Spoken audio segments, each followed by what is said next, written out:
Assalamualaikum warahmatullahi wabarakatuh. Apa kabar anak-anak Ustazah yang soleh dan soleha? Semoga senantiasa sehat dan dalam lindungan Allah Subhanahu wa Ta'ala. Hari ini Ustazah Ilmi ingin menyampaikan pembelajaran tema 2, menyayangi tumbuhan dan hewan, di subtema 1, pendamping pembelajaran 4 dan 5. Berikut poin-poinnya ya nak. Meminta maaf kepada orang lain, mendoakan orang lain, mengenali karakter tokoh dalam dongeng, menemukan pesan dari teks dongeng, dan menyelesaikan soal cerita menggunakan sifat penukaran pada penjumlahan. Sebelumnya kita awali dengan membaca bismillah nak ya. Bismillahirrahmanirrahim. Selanjutnya PPKN meminta maaf kepada orang lain. Dalam kegiatan sehari-hari, kita berhubungan dengan orang lain di sekitar kita. Kadang tanpa sengaja, kita berbuat salah kepada mereka. Saat berbuat salah, kita sebaiknya langsung meminta maaf. Meminta maaf diperlukan keberanian. Meminta maaf sebaiknya diucapkan dengan tulus dan ikhlas. Meminta maaf juga diucapkan dengan sungguh-sungguh dan niat baik untuk tidak akan mengulanginya lagi. Meminta maaf merupakan perbuatan terpuji yang sesuai dengan pengamalan sila kedua Pancasila. Selain itu, suka memaafkan salah satu sifat Rasulullah Shallallahu Alaihi Wasallam. Beliau mau memaafkan orang yang membenci dan menyakiti perasaannya.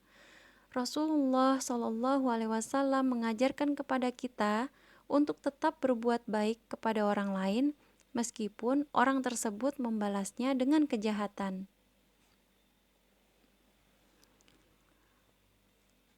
Allah Subhanahu wa Ta'ala berfirman dalam Quran Surah Al-Imran ayat ke-134 yang terjemahnya, orang yang berinfak baik di waktu luang maupun sempit dan orang-orang yang menahan amarahnya dan memaafkan kesalahan orang lain, dan Allah mencintai orang yang berbuat kebaikan. Semoga kita termasuk dalam golongan yang pemaaf nak ya. Amin ya rabbal alamin. Baiklah, selanjutnya mendoakan orang lain. Mendoakan orang lain adalah perbuatan baik yang sesuai dengan pengamalan sila pertama dan sila kedua Pancasila. Dalam mendoakan orang lain itu termasuk dalam pengamalan sila pertama. Perbuatan baiknya itu termasuk dalam sila kedua. Keimanan seorang muslim kepada Allah Subhanahu wa Ta'ala dapat diukur dari kasih sayang terhadap saudara muslimnya. Salah satu wujud kasih sayang terhadap orang lain adalah dengan mendoakan kebaikan untuk mereka. Itulah mengapa Rasulullah Shallallahu Alaihi Wasallam memberikan teladan agar saling mendoakan sesama muslim, karena Allah memberikan perhatian khusus terhadap hal ini, yakni mendatangkan malaikat untuk mengaminkan langsung doa baik yang dipanjatkan tersebut. Seperti orang yang tertimpa musibah, terkena musibah, yaitu saat terjadinya banjir. Orang-orang di sekitar mendoakan, Allahumma agisna, dibaca 3 kali, ya Allah tolonglah kami, selamatkanlah kami. Selanjutnya, di saat kita berangkat sekolah, orang tua kita mendoakan dengan membaca fi amanillah. Semoga engkau dalam lindungan Allah Subhanahu wa Ta'ala. Selanjutnya, saat menjenguk orang sakit, sesuai dengan tuntunan yang pernah dicontohkan Rasulullah SAW mendoakan orang yang sakit, ya Allah, Rob seluruh manusia, sirnakanlah rasa sakit ini, sembuhkanlah. Engkaulah yang maha penyembuh, tiada kesembuhan yang datang darimu, kesembuhan yang tiada menyisakan penyakit. Kita masuk ke pembelajaran bahasa Indonesia. mengenali karakter tokoh dan menemukan pesan dari teks dongeng. Dongeng merupakan cerita hayalan, biasanya berisi pesan yang ingin disampaikan oleh pengarang kepada pembaca. Salah satunya adalah legenda. Legenda adalah peristiwa sejarah suatu nama daerah atau asal-usul daerah. Poin-poinnya terdiri dari karakter tokoh, yaitu memiliki watak sifat para pelaku dalam cerita, seperti gaya bahasa atau gerak-gerik tokoh. Latar.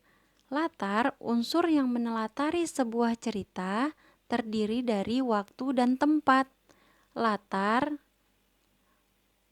terdiri dari waktunya kapan dan tempatnya di mana.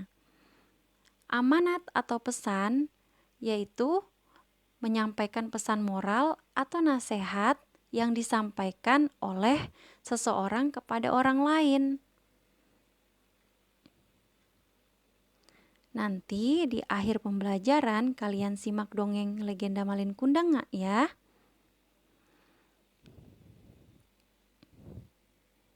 Selanjutnya, matematika menyelesaikan soal cerita menggunakan sifat pertukaran pada penjumlahan. Dalam soal cerita tersebut, di bis A ada 13 siswa. Kemudian naik lagi 15 siswa. Di bus B sudah ada 15 siswa.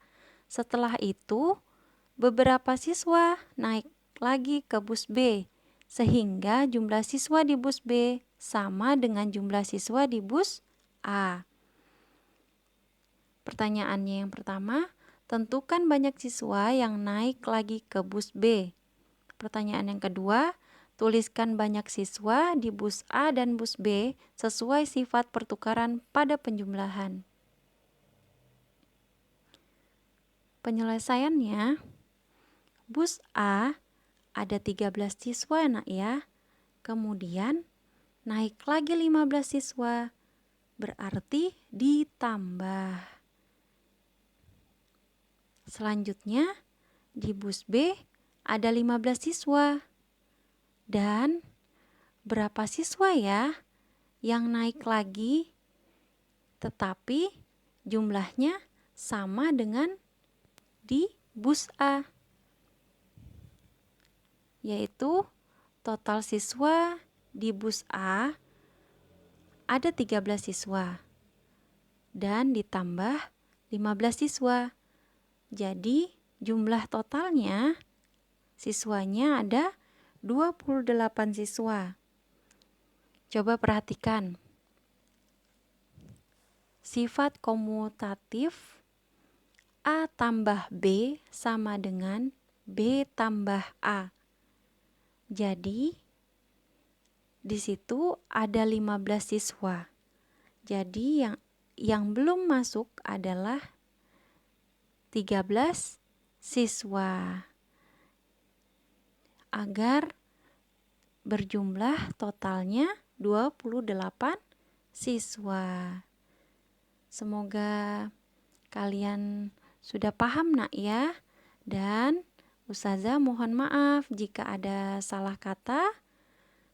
Ustazah akhiri dengan membaca hamdalah alhamdulillahirabbil alamin. Assalamualaikum warahmatullahi wabarakatuh.